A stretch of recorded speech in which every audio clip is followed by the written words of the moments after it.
Welcome to the Arts and Business Division Student Success Speaker Series. This year's theme is Hustle, Entrepreneurship, and Managing a Career in Arts and Business. Arts and business often seems like they are diametrically opposed to one another, but in practice, in this economy, they are not, because capitalism subsumes all. But the artists need to be entrepreneurial, and business people need to be creative. And the most successful of them hustle constantly. They don't wait for things to happen, and they're really good at finding and making opportunities for themselves. And in school, I think art classes focus mostly on how to make the art, but we don't really often cover the professional skills that are needed to build a career in art or the business of art. And we hope this event will help students gain insight into what it takes to build a career in creative industries. I think we should always, I keep thinking like we should start teaching classes like Schmoozing 101 or Small Talk for Beginners, because I would totally take that class because I'm terrible at it. When I meet people at openings, the only thing I can say is like, "Hi, I'm Sandra," and that's all I can think of. In my head, I'm screaming like, "Give me money, give me a show," and that's it. That's all I can think of, right? Except for like, what's your favorite color? But I'm so impressed with the people that we have on our panel today, although we're missing one person because she had an injury, so she couldn't come, which is unfortunate. But anyways, we still have three fantastic people here today. They have each built a career on their own terms and are worthy of their own 2-hour lecture on their own. So I'm really grateful that they were generous enough to share the stage today with each other. And I think they're all just really eclectic, super interesting, super accomplished people. So let me introduce our panel quickly. First, we have Scott Prisand. He's a producer and entrepreneur who is best known for producing musicals such as Rock of Ages, which was nominated for 5 Tony Awards, including Best Musical, Heather's the Musical, Heather's the Musical, Legally Blonde the Musical, and the current off-Broadway hit Drag the Musical. I think he likes musicals. So he has also produced several Las Vegas shows, including Criss Angel, Mind Freak. His film credits include the Rock of Ages movie, Hesher, and the critically acclaimed film Jiro Dreams of Sushi from 2011. Scott is a proud graduate of the University of Wisconsin. Next we have, there's Drag the movie, Drag the musical. Okay. Next we have Elianne Rodriguez. She is a serial entrepreneur with 17 years of experience in small businesses, education, and tech. She believes in entrepreneurship and technology are great disruptors to build accessible and equitable ecosystems. Elianne is currently director of the Los Angeles Economic Equity Accelerator and Fellowship, aka LEAF, at Cal State LA, where she supports small businesses, tech startups, and community projects at large. Her experience leading community projects has served over 5,000 clients, launched over 100 businesses, supported over 12,000 jobs, and accessed over $40 million in capital. Elianne serves on several advisory boards of grassroots organizations, small business collaboratives, educational institutions, and tech advocacy groups. And last but not least, I have to go through, Christina's not here today. All right. And last but not least, we have OG Slick. Born and raised in Honolulu, Slick is a defining force in the West Coast contribution to the global graffiti scene, most well known for his iconic gloved LA hands, right, aka Mickey hands, sometimes referred to, don't sue us. His work was part of the groundbreaking 2011 street art exhibit in LA's MoCA, Museum of Contemporary Art in the Streets, and he currently has a solo show at the Museum of Graffiti in Miami. Working in the intersection of commerce and fine art, Slick's commercial projects have included clients such as Ice Cube, Red Hot Chili Peppers, LA Galaxy, and the Lakers. A pioneer in branded streetwear, Slick developed his own brands like Shaolin Worldwide and has collaborated with companies like Stussy and Adidas. He even opened up his own spray paint store at one point named Big Dick's Hardware, Don't censor me, that's the name of the store. Short for Richard.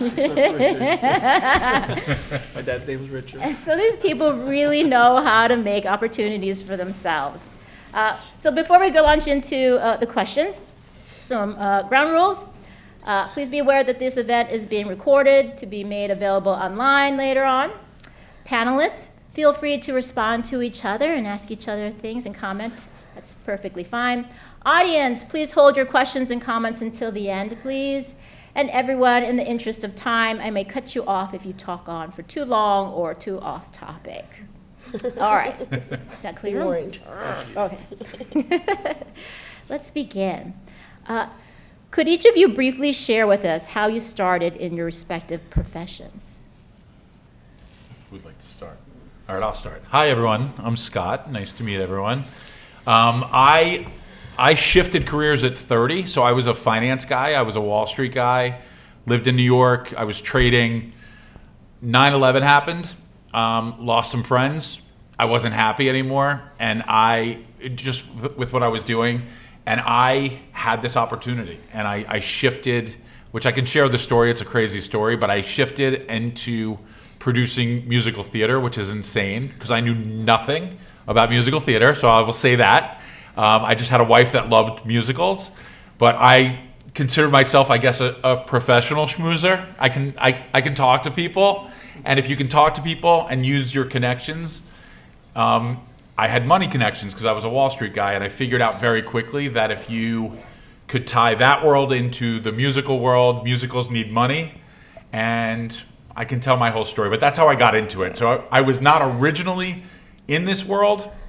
I've now been doing it for over 20 years, but it's just, excuse me. I was just going to say, I became very, very passionate about it. Now absolutely love it.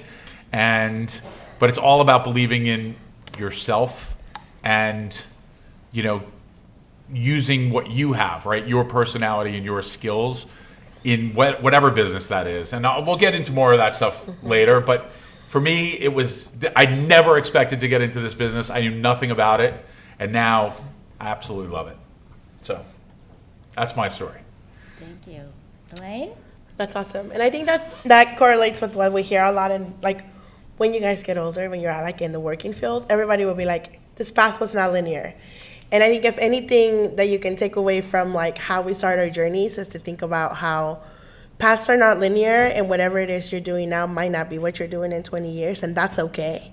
But every experience is helpful, right? And so I grew up in a small business. My parents, I come from an immigrant family. I'm an immigrant myself, and so we grew up just doing things, selling things, making things, right? Whatever we needed to do to kind of make money. But yeah, growing up, my uncle had a restaurant, my brother's padrino had a restaurant, right? So I grew up just going to the restaurant and helping at the cashier.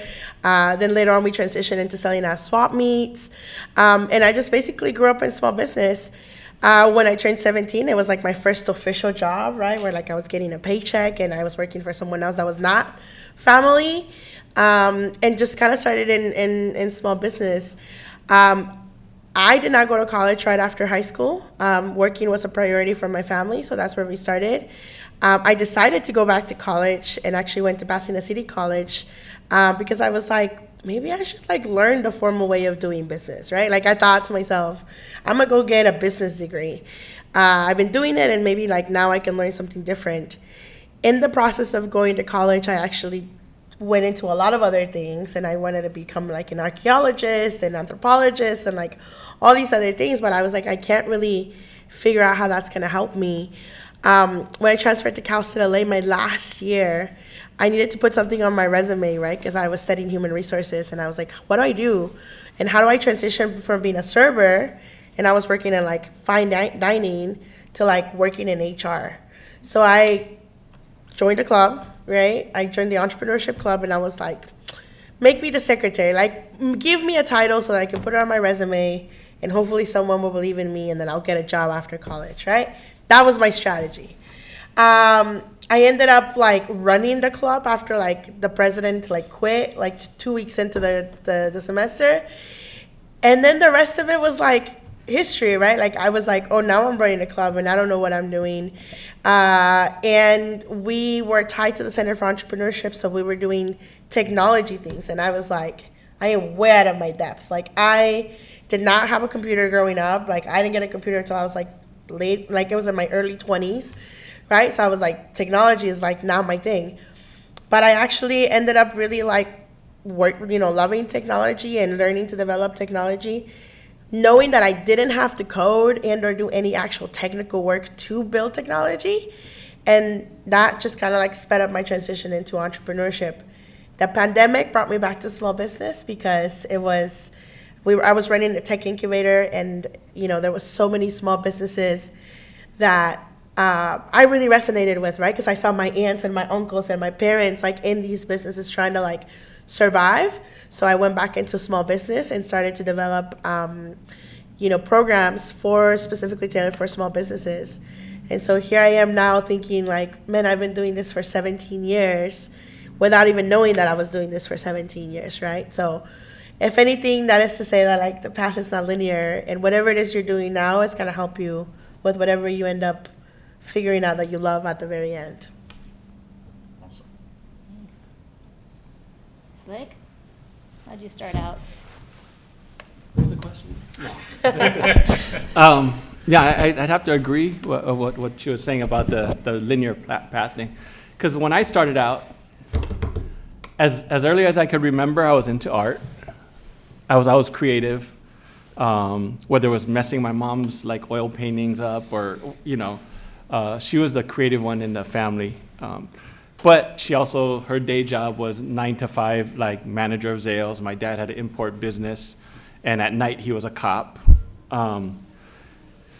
So I came from that kind of, so the whole graffiti thing was just, me and my pops used to go heads up with the graffiti thing a lot. Because they were trying to be supportive of my passions for art and things like that, but then the illegal aspect of it, which is, he was torn, Yeah. But the path thing was kind of crazy because I was just telling this gentleman earlier that he was talking about Broadway and things like that. It's like, at one point I thought I was going to do special effects makeup, and I love making masks and creatures and monsters, and from like early on, like when I was like 10, 11, 12, 13, like March of Dimes Haunted House, I was in charge of doing the makeup for that. And, you just never know where your path's going to take you. But I was always creative. And then maybe it was to hang with my peers in high school or junior high that we had our b-boy crew and I sucked at breakdancing.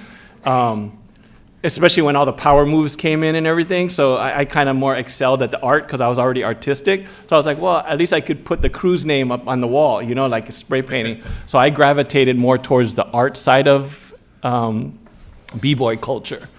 And that's the way I kind of secured my role in the crew, The other thing is, all along I've always made my own path. I didn't wait to for a path or door to open for us. We've always, and I think that's that graph mentality, like we've always kicked down the door, like look at me and see what we're doing, whether you like it or not, we're gonna write our name here, so that kind of attitude, I always took it into business or took it into whatever endeavors that I took on, When I got into streetwear, I was telling them, I actually went to Otis Parsons at first, and the only reason I went to Otis was because, I came to LA to stop doing graffiti, and I made the deal with my folks to go to art school and get on the right path and, be an airbrush illustrator. But Art Center didn't accept me because my foundation wasn't strong enough, so I went to Otis for a term. But while at Otis, I met my graffiti crew in LA, Kill to Succeed, because they were all painting at the park in downtown, and I was just like, yeah. So I got a little sidetracked, but and then I ended up getting into Art Center, but I ended up leaving Art Center to start a streetwear brand called Fucked, F-U-C-T, and the opportunity came along, and school was just getting way too expensive, and I had to make choices like, okay, we had an opportunities to, do our brand or, stick it out in school, and my instructors were already telling me, Slick, you're already an artist. You're just basically in fine art, you're gonna learn how to talk about it, But as an artist, you already are there, you know? So I was like, fuck it, I'm gonna do streetwear, you know? Like I made that choice, and the rest is kind of history for me, and just kind of, you know, doing it. I love that. Yeah. Keep going. I love hearing the story. That's great. In the 80s, there was no real clear market for that stuff. No, was and there, right? so Yeah. that's the thing. There was Yeah. a void. Yeah. So that's why there was a few brands. There was like some skate brands, and there were some rave brands at the time, like Fresh Jive and things like that, and Anarch Adjustment, and you know, but there was nothing what we liked, you know. We're all just still hooligans. Yeah. And then there was like a brand called Outlaw Con Art, artists. you know, that came out, and then so I didn't go right into fuck. We did a brand called Third Rail first, and then I saw early on that once my partner Risky, his father got involved and was going to bankroll the business, I already saw our role getting squeezed out. So you know, me and the other partner pulled out, and we ended up doing fucked, you know, which I had a falling out with him and did Shaolin and whatever. But it wasn't until I met my wife, Tina. She's my rock, and she handles a lot of the business side of what I do for the past, 20 some years. And without her, I couldn't be the artist that I am. She allows me to be that person, you know, like she makes sure I don't have to pay bills or pay taxes or pay payroll at my shop, and you know, so sometimes I get a lot of resentment from her, and you know, because she's my wife too, so I hear it, like even when there is no clock, like, you know, 5 we check out, like I'm hearing it at night when we're laying in bed, like, you know, why do you still have me doing your store, or like, you know, why this and why that? But yeah, that's tough. That's a whole nother thing about balancing relationships and art and things like that. But yes, I wish she was here because she could speak more on the business side of it, you know. I just come up with ideas. She said she thinks I'm a strong starter and a weak finisher, which I don't really think so. It's just that I get bored. I start stuff, and I'm the creative. You're creative. But as far as following up with the day-to-day operation things, you know what I mean? Like, You need a team. But I- You need a team. Yeah. We always I need a was team. gonna say, Yes. And yeah. I can relate. Yeah. With producing a Broadway musical, I'm dealing with the writers and the creatives who are over here who do not care how much things cost. They're just, we need this. And you're like, that's an extra $4 million. Like, you're not doing that. No one's flying. Like, leave it alone. We're doing Heather's the Musical. Like, so, and then you have the business people. You have all the investors who want you to watch the budget and keep the money down, right? They want to recoup their money. So it's a balance. It's a balance. So Yeah. I feel for your wife. So it's on a smaller scale, right? Yeah, but yes, yeah, like we're not talking like, you know, like $30 million budgets on the line, you know, but yeah, I mean. But I think it's an important point to make so those of you that are creative and or just in general, like people in general, part of hustling and part of being entrepreneurial is understanding like what you're good at and understanding what you are not good at or what you don't thrive in, because you have to kind of know a little bit of everything. But like you might not thrive in the bookkeeping side. Yeah. And understanding that might not be your strong suit and finding someone that can support you in that area is part of being entrepreneurial, right? yeah. And Yeah. smooshing your way to finding that person, right? That's going to be like, yes, like this Yeah, is- it wasn't this an is the accident, core. you know, that we connected. We're kind of like yin and yang, you know. Yeah. She's thinks a certain way and I'm the other side, so it works Yeah. for us. Yeah, you know? I mean, Yeah. I have the same thing, right? Yeah. Like, I'm a director, but I have my right hand who's like, you know, the proposal writer, right? Like, I can't sit and write these like 10-page proposals. I can sit and read them, and I'd be like, this part doesn't seem right or whatever, right? But he sits down, and in 3 hours, there's a proposal out, right? Like, so you have to find those people, and that's part of being entrepreneurial. And I will say, having worked with so many creatives and or like artists, that by far is like the biggest challenge that we see from them going from, you know, like I do a thing to like I am a brand or I am a company or I do multiple things.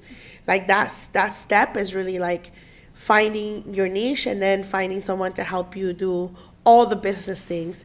And I think that's the one thing that's always also missed in business is, you know, you're like, I bake pies and I want to open up my own pie shop. But what is the one thing you do when you open up a pie shop? You don't bake pies. Like, that's like the one thing you don't do, Yeah. right? You have other people to bake the pie. So Okay. it's a little bit of a misnomer, like debunking the myth of like what owning a business or running a business looks like. Well, that brings me to my second question. What type of business skills do you think students thinking about going into creative fields need to know? I think some of you have already kind of touched upon that.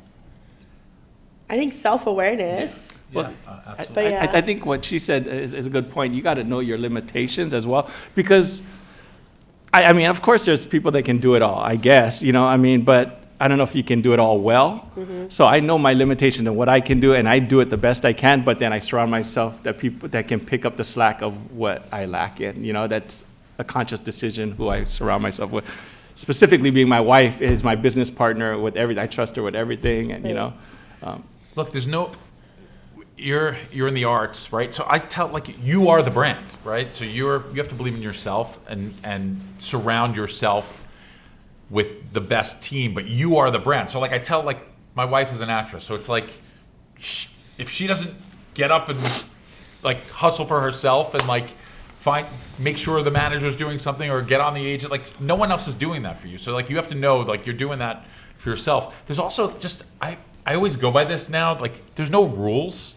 Like I know everyone has rules. There's rules, right? There's rules that you're supposed to live by, laws and stuff. But like in what I did and how I got my first show to Broadway, like no one ever would have, like there were no rules. We just did it. We made up our own rules along the way. There's some funny stories, just like because you get reviewed by the New York Times. So I'm just going to tell a quick story if that's okay. My first show ever was called Brooklyn the Musical.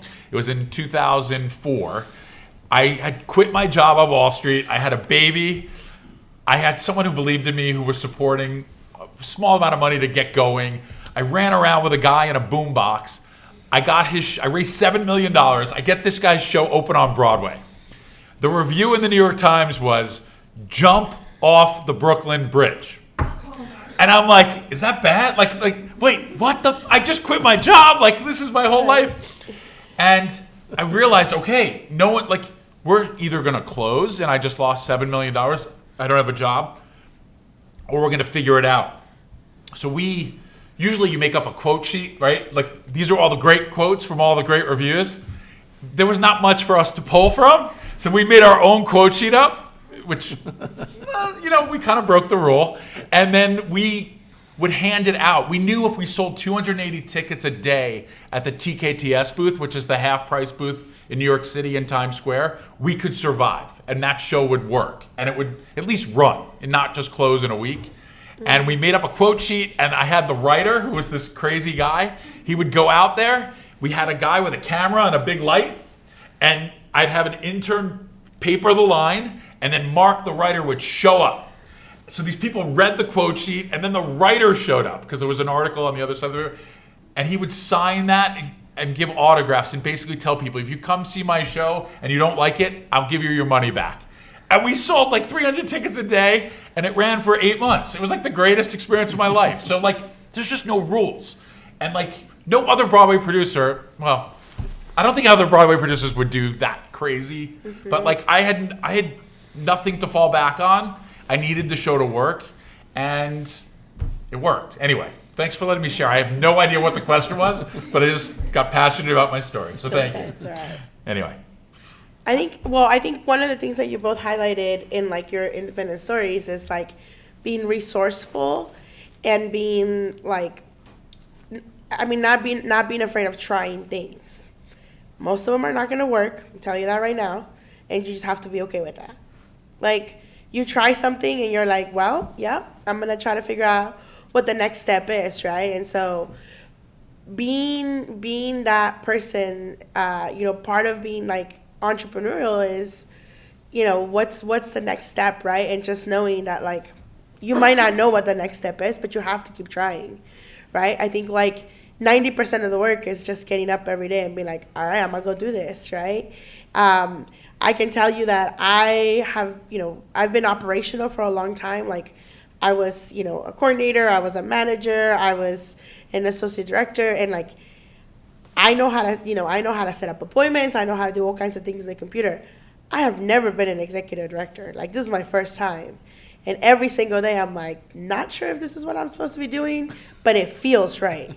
And if you see things moving forward, you're like, cool, I'm heading in the right direction, right? And then you just ask for a lot of help, ask for a lot of, support from people that you trust, right? Lean on those that you trust to kind of figure out what the next step is. Don't you find that people want to help? Yeah. Like especially young entrepreneurs. Like I love it. Yeah. Like, right? Okay. Good. Well, not in our industry. There's a lot of haters. Right. And, yeah, it's really competitive,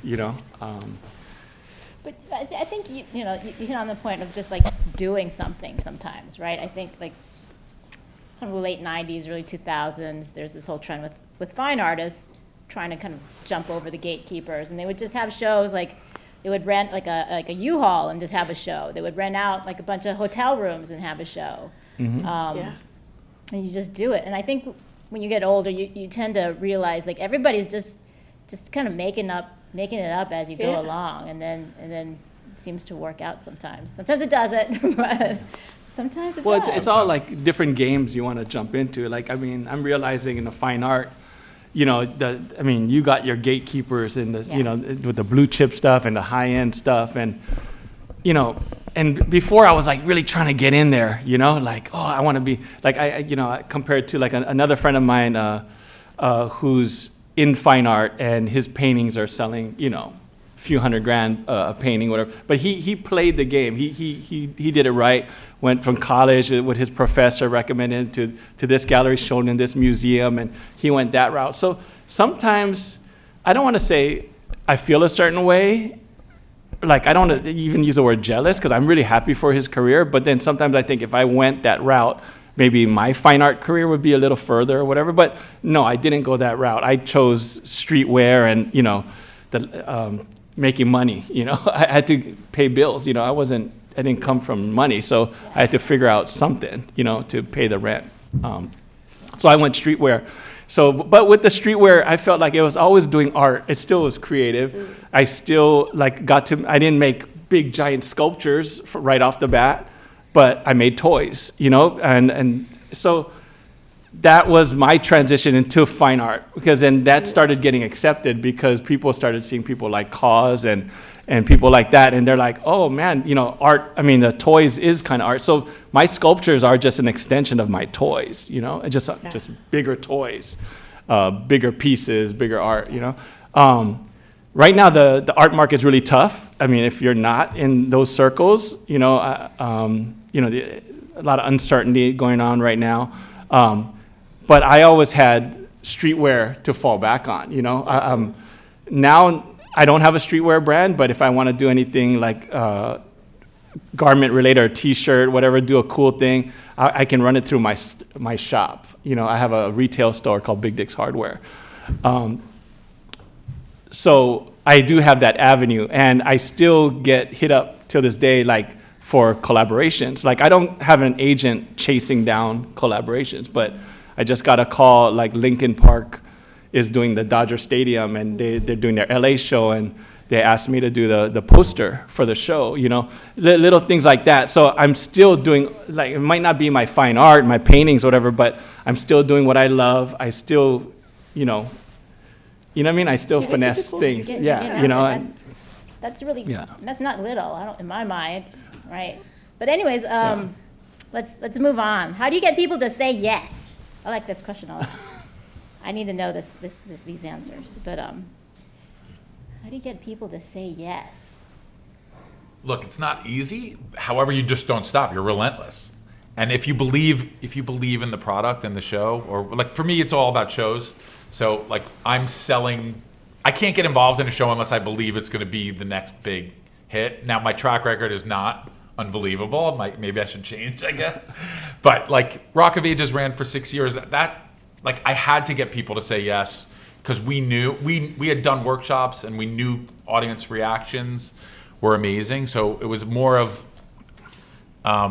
we knew, like inside, like this is going to work. If I feel that passion, I have to figure out how to convey that to them to get them to feel that way, and then obviously say yes. Now, obviously, you also have to go to people that have the means to say yes, right? I'm going to very wealthy people asking them to basically, light their money on fire, because a lot of Broadway shows don't work. Yeah. Right? So unfortunately, 1 in 10 Broadway shows breaks even. There has to be a reason. For me, I'm hitting something. Like the people that invested in Drag the Musical absolutely love Alaska and Jujubee. I don't know if anyone follows RuPaul's Drag Race, but like that's who's in this show. And they just wanted to be involved and work with them. So there just has to be a real reason why someone will invest in what I do. But if I'm not passionate, I'm not getting $1. Yeah. So you just have to be passionate about whatever it is and convey that, right? To whether it's your art, your whatever. buyers, right? Yeah. Who's I buying? mean, yeah, if you're not passionate about your paintings or your sculpture of what you're doing, then why should somebody buying into that, you Right. know? So I definitely agree on that, I was gonna say I'm gonna give you guys like a really practical approach to getting people to say yes. If I come to you and I'm like, give me $100, you're gonna be like, why? I have to have a compelling reason for you to give me $100, right?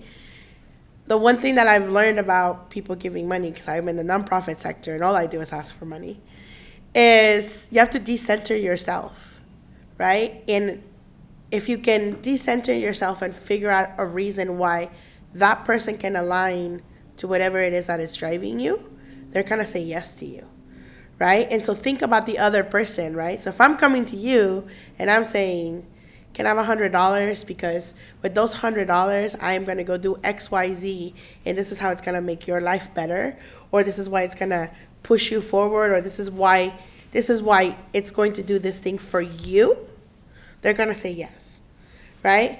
So I think half of the battle is understanding that like it's about something you're passionate about, and that's what drives you to ask for whatever it is you're asking for. But the yes comes from an alignment of the other person to you. So like centering that person or centering an institution or a foundation or a venture capital group, whatever. Like why would they say yes to you, right? Think about what are their reasons to say yes, and then find a way to align yourself. That is also actually really helpful too in terms of like, how do you spend your time asking in places where you're gonna more likely get a yes, right? If you have 100 people in front of you and you're like, these 3 people have nothing in common with me, right? Like if he was gonna go to investors and they're like, we've never invested in a show, like the odds are really low, right? But it's like, no, we're going to like 40 people, 30 people that like we know they've invested in these types of shows before, right? You now have found an alignment, and now you just gotta find like a couple more things. And then the passion is what closes the deal, right? Because you're out there making the case of like, why is it a yes? Why is it a yes? And then your passion is like a why you. Because there's you and then there's someone else that's probably equally as passionate. Mm-hmm. So you just have to find the alignment to get in the door and be like a maybe, and then your passion is the one that closes it to a yes, right? So just like a very to me it's a very practical approach of like finding the people that are aligned, finding the reasons that align with what I care about, and then putting those 2 points together. And in that last meeting, you just light up your passion, and then they're gonna say yes because they're gonna feel invigorated by what you have to say. So Thanks, Elaine. That's really smart. That's a way smarter way of doing it. Yeah. I mean, like, but coming from Graph, once again, I go back to that because we've never really we never really stopped to wait to get Permission. you know what I mean? We just did our shit. You know what I mean? Yeah. We just did it, and we didn't really care if they liked it or we weren't waiting for that yes. We're gonna put it up regardless. Yeah. Mm-hmm. It might hit with some people, it might not. Some people might think it's vandalism. People think it's beautiful. So people are gonna take away different things from it, and that's just kind of been my motto. Like I just keep putting it out there for as long as I can. But I guess I should be a little bit smarter to the audience that I'm. But you found an To the- audience because then you're getting paid for it. Yes. Yeah. Yo, So, like- they seem to find me. I've been pretty fortunate, Like I said, shows out here, I feel like my next show is in Qatar. And we're getting ready for that show right now. So I'm pretty excited. And I've never been to the Middle East, and I don't know what they know about graffiti or street art or I was anything gonna say, like but that. that's But yeah, but that's so cool. But we're going there because they have a curiosity and they have the financial means to make that thing happen. You know, so Yeah. that's why I'm there. So we'll see what happens. You know, That's That's awesome. Yeah. amazing. Yeah. yeah. I just want to, like, the other thing, when someone says yes, it usually happens quickly. You actually know. I'm like, oh my God, this is the greatest thing in the world. Like, I pitched them, they're in. Yeah. All right, it's like, and when they say no, like, usually when it's, send me the paperwork, like, I have Send people that. that say yes for ridiculous amounts of money without paperwork. Like, when you've connected. So Yes. that I've learned over time and over years of doing this. I can tell in 2 seconds that someone's out. Yes. You know, and even though they're pretending to be in, they're out. And like, don't waste your like when you know there's a no. Well, that's not true. I'll keep going and going and going. Even when they say no, I still invite them to the show, Right. just to show them This is what you missed what out you on. missed. Yeah. Yeah. Yeah, Anyway. there's that too, right? You want to let them Yeah. know what. Just let them know. Hey, you want some tickets? Okay, cool. That's the relentless and the self-awareness to when you can catch somebody being like, they're not in. Right. But like, we're going to keep talking. But important because you're collecting. I'm always collecting people. So if I know, and this is so interesting on Broadway, if you look at all of the names above the title, those are all producers. Most of them just wrote checks. They're not really doing the day-to-day work. It's literally leads for you. Those are leads. So like that's public information. You know that these people wrote checks for hundreds of thousands of dollars, if not millions, to these shows. Even if I don't know them, you're collecting leads, right? So it's like for you, like just keep a great collection of anyone in your world that you think could potentially help and help each other, right? You're all in this together. I know art is a very individual, like you're doing your thing, but you can all help each other. Yeah. I still hire the same GM from the first show I ever did because I trust them and their company. So like on Broadway, you have to have some, like I don't do the business stuff either. I raise the money and turn it over. They pay the bills. But just, it's the same team usually moving from show to show. Not creatively really, but on the business side. I think for my success, I think now looking back, a lot of it was I didn't alienate people for how much they made or not being accessible to my art. You know, of course, there's the free stuff on the mural they can take in, but they could buy a keychain or a T-shirt or a print for under $100. You know, I have that stuff at that price range. Then I got the hand-painted original, maybe a couple $100 more than that. You know, I have different tiers. And then, if they want to buy the original, then you're talking like upwards of 6 digits and more, right? So I've offered that all along. So over the years, my fan base I've acquired like quite a fan base. Like these kids that I once, bought my T-shirts back in the day from one of my old brands are like all successful entrepreneurs themselves or Right. in positions where they can make power moves and stuff like that. And these are the guys hiring me to do bigger projects, so it's yeah. Yeah. Don't burn your bridges. Yep. Everything is important everything from like signing a little kid's slap. I treat that just as big as hitting up somebody to finance a show, whatever, because that kid is going to grow up and remember that, like, I took the time to sign that and, conversate. customer. You know what I mean? And then, Yeah. Maybe a yeah. financier. Yeah. yeah, who knows? Yeah, he might grow up to be something, Yeah. That's cool.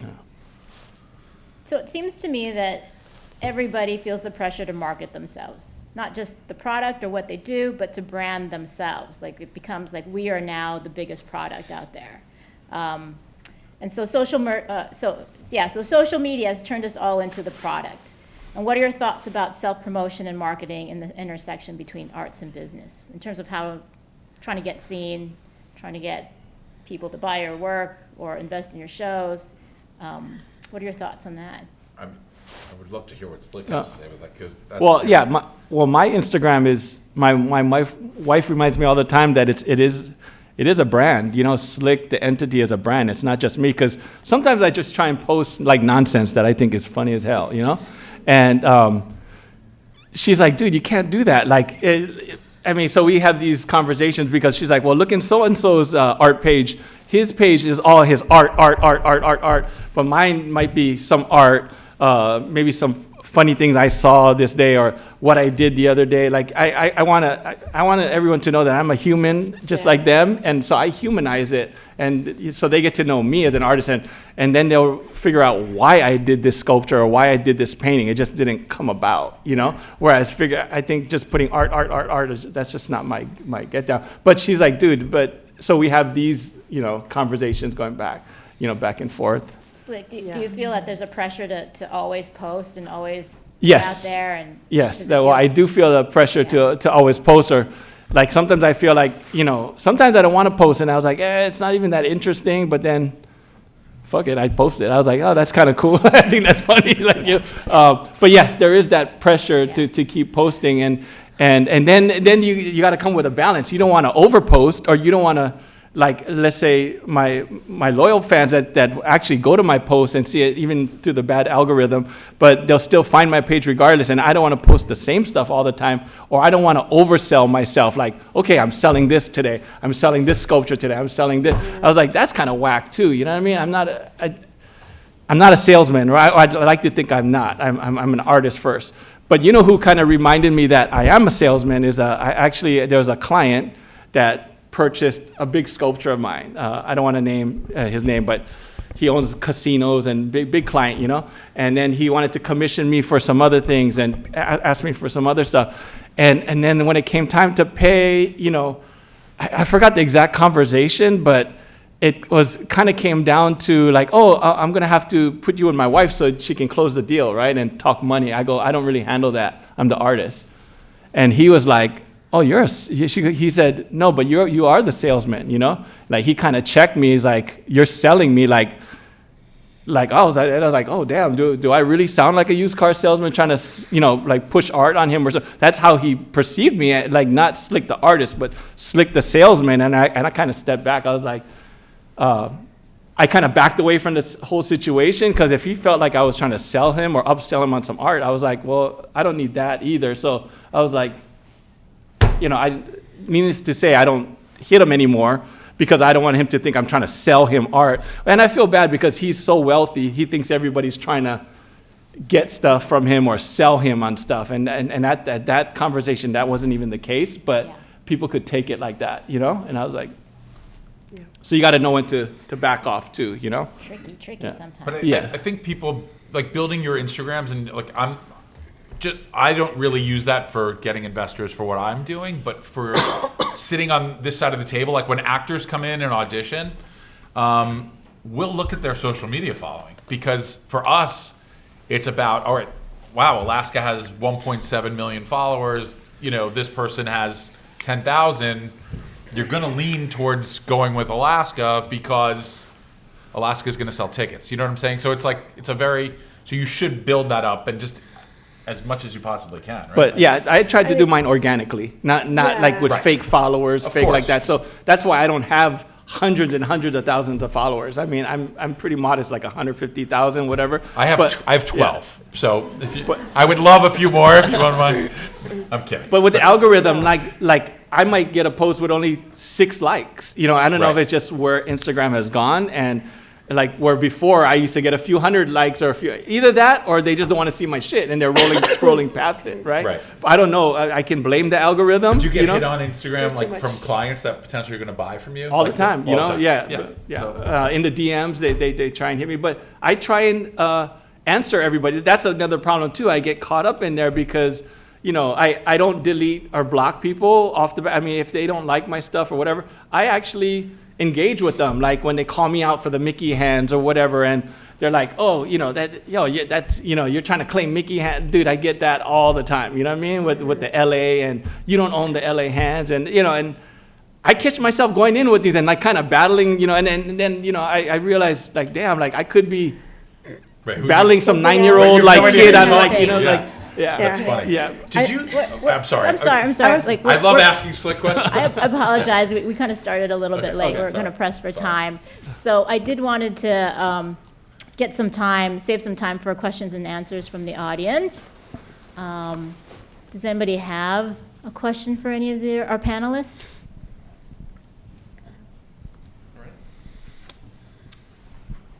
I just had a question for Slick, specifically about like the toys and the sculptures.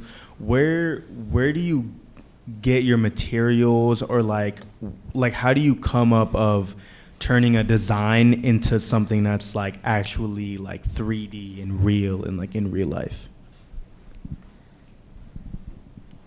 Okay, well, for me, fortunately, I'm a good draftsman, like as far as illustration wise. So I can communicate those ideas. I didn't pursue taking 3D classes, but I have toyed with it. I was like, should I learn 3D? It's like this late in the game, like, which actually I should, I think, but I keep putting it off. But I can draw, so I can get those ideas. And the thing is, being able to communicate an idea to people around you that can make it happen. So I surround myself with people that can 3D those concepts and, you know, and make it. So it's not like I sculpt with my hands or, you know, build stuff. Like I come up with ideas, and then if I like the idea, I expand on it. But I can actually imagine it in 3D, and that comes from just foundation of drawing and things like that. So I do have that, you know, skill set, which helps me in that, you know.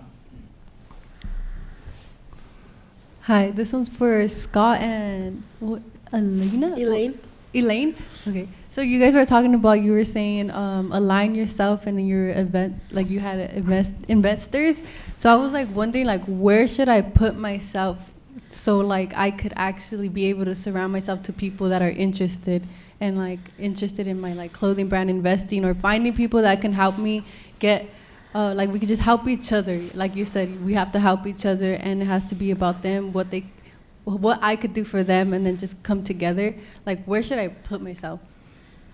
Yeah, like where do investors hang out, right? Like where do the people that Where do you fish? where do you yeah. No, that's What's your actually gym? a really What's your gym? it's a really valid question, and I think it goes back a little bit too of like how you know, you brand yourself and how much time you spend like doing some of that, right? So a lot of the work, like, you know, like for example in my case, like a lot of my brand ambassadorship, if you will, right, is like doing things like this, right? If I want to be perceived as a knowledgeable person in entrepreneurship, like I gotta put myself in panels like this, right? So I think I'm on two advisory boards here at Rio Hondo, and it was like it's a process of like for me it's reverse engineering. Like I reverse engineer everything, where I was like, that looks cool, how did they get there? And so to like, you know, the point earlier of like, you see the names and you're like, where does that person hang out? LinkedIn, Instagram, like for some folks even Facebook, they tell you where they're gonna be at. They're like, oh, I'm gonna, you know, I'm speaking at a panel. Like I think we got a little posting, right, in a graphic, and it's on my LinkedIn. So like if people want to know that like where I'm speaking, they'll find me, because we're pretty open about where we're at. But I found that that's also the way that investors kind of work. Tracking them, I consider myself actually a professional social media stalker. I find people, like I just follow them and I can see trends, right, where I'm like, oh, like I can probably find out like what show or something he's gonna show up at, like based on like what like his likes are and whatnot. You track some of those events and then you show up, and then when you're there, then it's like making that approach of like, hi, right, I want to introduce myself. Also don't discount the power of your network. There's a lot of folks that I've met through asking other people to introduce me to them. And I think that's really powerful, to be like, oh, hey, I see that you're friends with so-and-so, like wondering if you can make an introduction for me, right? And that also then kind of works in that space. And so. people will do it. Like Absolutely. They will do it. They will. Look, my world is a weird world because it's this niche, like Broadway, New York thing. But like I'm thinking back to like when I was raising money for the first show. I knew some people, but like you had to get into the people that would want to invest in that specific space. And I just asked anyone I knew, and I created like an event. I had a piano and a woman that is now famous on Broadway, but she wasn't famous then. And I knew she would sing and sing really well. So I just tried to figure out anyone that I thought could write like a $25,000 check to get them in the room. And I knew if I got them in the room, they were going to have fun. because this girl was going to blow their minds. And like that's so like think about that on whatever scale and level you're thinking about. Like who do you know in your circle, and just ask. Don't like that was always the other thing. Like it's hard to ask people to help you or to ask for money. No rules. I'm going to say the word. It's balls. Just go. It does not matter. Just do it. And what's the worst thing that happens? They say no. And who cares? Move on. And you go to the next one. And look, for me, I'm as good as my last show. So like my last show is about to close, unfortunately. It's an incredible show. Those investors are going to lose all their money. They're still talking to me. They're not like I've already spoken to several of them about Heather's is actually coming back to New York, which is really exciting, and it's going to be big. So several of them are going to invest in Heather's now. But that's really my relationship and staying with them and being open and honest, right? Like I'm in a world where most things fail, right? So it's like if they, like you could ask some of those Brooklyn investors. I still talk to them. Like they lost millions of dollars, but they knew what they were getting into when they were getting into it, right? So, and then when you have a winner like Rock of Ages, that one's easy because those people will pretty much do anything because they think if they weren't in any of my other deals, they're like, oh wow, this guy's good at his job. But if you were in my other 9, sorry, I'm like exposing myself right now. Anyway, I hope I answered the question, but like, just believe, like, just ask. Yeah. And you got to put yourself in situations and like, if that's the world you want to get in. Like me, like I don't really like to do art shows. My wife doesn't really like to go to these different openings and things like that. But, we have these conversations. I was like, nah, you got to go and show up so they see us and so you can talk to us because you never know who you're going to meet. And you're showing support for another artist and that comes back around. 100% agree. You can't just be in your own bubble thinking that everybody's just going to come support you. Yeah, you know what I mean? Nobody's going to come to your house and be like, show me what you're working on because I want to invest in you. Yeah, you got to. Like that doesn't. I say that all the time too, like a phone call or a meeting in person, meet in person. You know how many times I had to get on a plane from LA to New York for one meeting, but like if I didn't do that meeting, nothing and then it happens, right? Yeah. And sometimes it doesn't, but like just do it. Go and do it in person. Yeah. I will address, what I was going to say, the last thing I'll say, and I will address this as those of you that are in this room, like we come from communities and cultural backgrounds where bragging about yourself is a no-no, right? Be humble, put your head down and work. Yes, be humble. Yes, put your head down and work, but also recognize that you're doing incredible things and don't be shy about it, right? Because if you're not your biggest cheerleader, trust me, no one is going to be your biggest cheerleader. That by far is the hardest thing to break culturally and from backgrounds that we come in. Because if you don't see yourself as the big star that you can be, no one else is going to see that. So, it's hard. But like really take a look at yourself in the mirror and be like, I can do this, right? And brag about it. And it's going to feel uncomfortable. I mean, it feels uncomfortable up until now. But like when you're up there doing it, like there's no one going to believe in you if you don't believe in yourself. And so, but that discomfort doesn't go away. I'm just going to tell you that now. It just gets easier to handle it. Fantastic. All right, so in the interest, sorry. Yeah, oh, sorry. I'm a star. No, do we have one more time for one Yeah, more? so for the interest of time, I think we'll do one last question, and then afterwards, if you want to ask the panelists, I'm sure you can ask after that. So your last question. So my question is, how do you know when an idea is good enough to follow and what ideas you should throw away if they don't work? Interesting question. Interesting question. Oh boy. I mean, for me, I have to know whatever that idea is there an audience?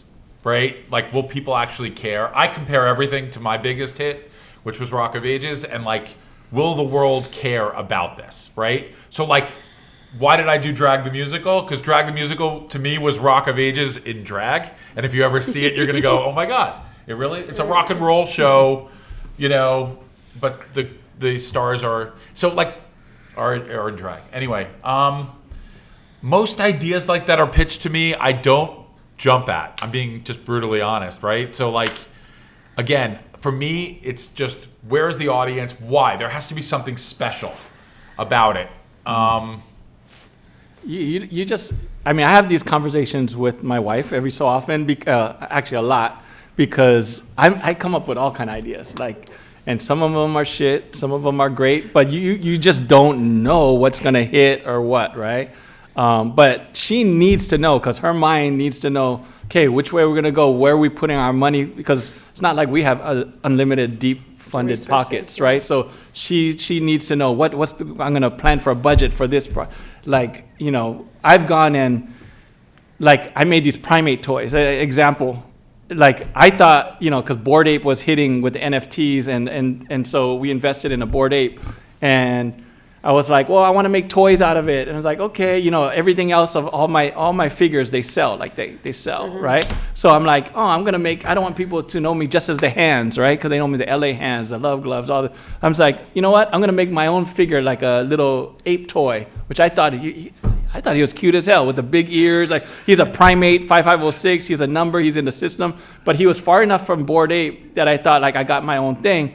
We made figures, whatever, like, we did an elaborate booth at Decon and did our thing, like, because I thought he was gonna pop, but maybe the market wasn't ready for it, or they're used to, like, nah, it's like, we want to see the LA hands, or we want to see where's this, so it didn't sell as much as we thought. So now have X amount of primates sitting in my warehouse, right? But I'm like, okay, well, I don't want to discount it because there's people that bought it at the high price, so I'm just like, you know, it's like, so now I'm just sitting on this, like, waiting to release it. Like, how am I going to do my next big thing to back this project up? So, but you don't know, but it is a little bit scarier when it's all your money. When it's not your money, yeah, it's easy to spend, but, you know, so now my wife questions my, you know, my ideas now, because everything before was like, boom, boom, boom, boom. So she's like, well, you know, you got bear bricks that didn't sell as fast as we thought. We got apes that didn't sell as fast as we thought. But then, you know, I can blame the economy or whatever. Like, you just don't know what people want, you know what I mean? But